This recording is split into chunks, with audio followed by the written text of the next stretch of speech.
Todd, it's the web show of Todd, my epic series of readings from my book, Don't Act. This particular chapter, which is Don't Act, reason number 3, You Will Be Broke, is going to be heavily edited because there's a lot of very R-rated stuff. And, you know, YouTube's for families. It's for families. So if you want to read the, unrated version, which is awesome, you should get the book. Just buy it. Buy it.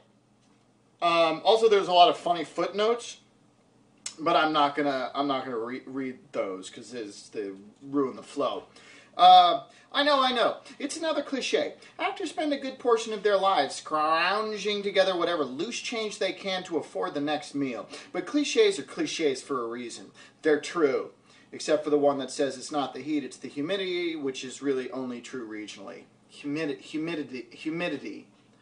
Ugh. I hate reading. Now, a lot of struggling actors that I know come from wealthy backgrounds, and they don't really have to work to make ends meet. They're just buying themselves an occupation with what's in the trust fund.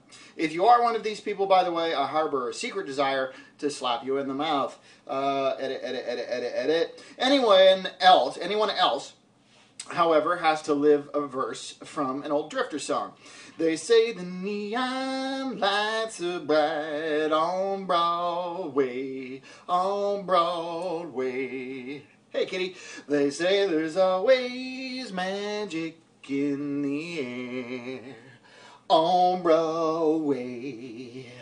But when you're walking down that street and you ain't had enough to eat, the glitter rubs right off and you're nowhere on Broadway.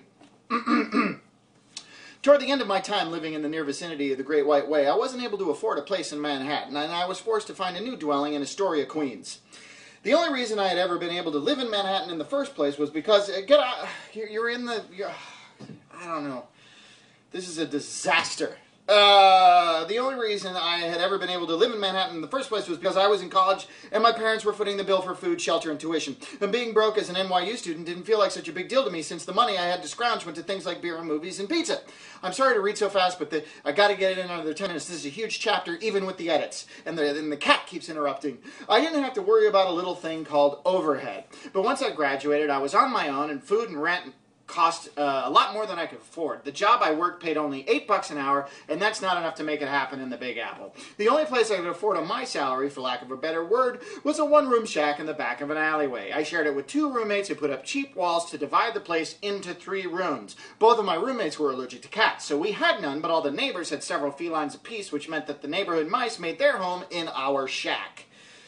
The mice ate my food, chewed holes in the sweat marks on my dirty laundry, and chewed through speaker wire, my stereo being the only possession for which I had any pride. My other possessions were an uncomfortable bed and a decrepit dresser. Before attempting sleep, I often would pull the blankets back to find several of these critters having a warm nap in my bed. This is all true, by the way. I became obsessed with killing all the mice in Queens, and I am generally a very peaceful person. After trying all manner of traps and poison, I found the most efficient way of killing them was to put out a glue trap on the minute kitchen's floor, turn off all the lights, and then sit poised atop a stool with a hammer in hand. I would wait that way until one of the mice had the misfortune of getting himself stuck on the trap. Lest you think I was being cruel, if I hadn't smashed the thing to death after leaping with a triumphant howl from my perch, then the little guy would tear himself off the trap.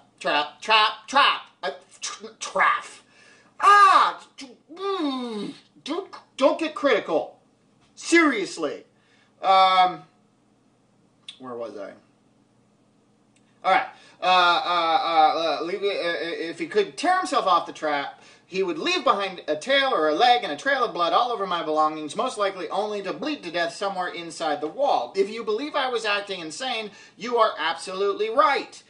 Skip. In Portland, mice aren't the only problem. There are the neighbors. I once lived next to a guy who claimed to be the president of the Manhattan chapter of the Young Republicans Club, and he was always stopping by our apartment uninvited in the middle of the night to tell us about the great time he had just had at a strip club. On our other side was this shut-in lady who only came out of her apartment to walk her retarded Doberman. If our door was ever open even a crack, he would break from her and bust into our place to steal one of my Goofy slippers. Yes, I had slippers shaped like Goofy, and the Doberman was obsessed with them. Then shut-in lady would come over to return the slipper and sit on the sofa to smoke her Virginia Slims and talk my ear off. One night, my roommate got home at 2 in the morning while I was trying to write an essay for class, and the Doberman suddenly busted in to grab a slipper. Soon, shut-in lady was smoking cigarettes and yammering while I continued to write. My roommate never shut the door to give her the hint we didn't want her sticking around too long. 20 minutes later, the young Republican poked his head through the door. What happened then was astounding. The two of them began having a conversation as if my roommate and I weren't even there. The young Republican was apparently allergic to dogs because his nose started literally draining snot, but he refused to leave, so engrossed he was with the shut-in lady. They discussed her dog. He said, "I love these guys, but they kill me." She answered, "They kill you? Look at this." Then she pulled her upper row of teeth out of her head, explaining that the dog had jumped for a ball and slammed into her jaw. The young Republican then said, "Oh yeah?" And then he pulled his teeth out of his head.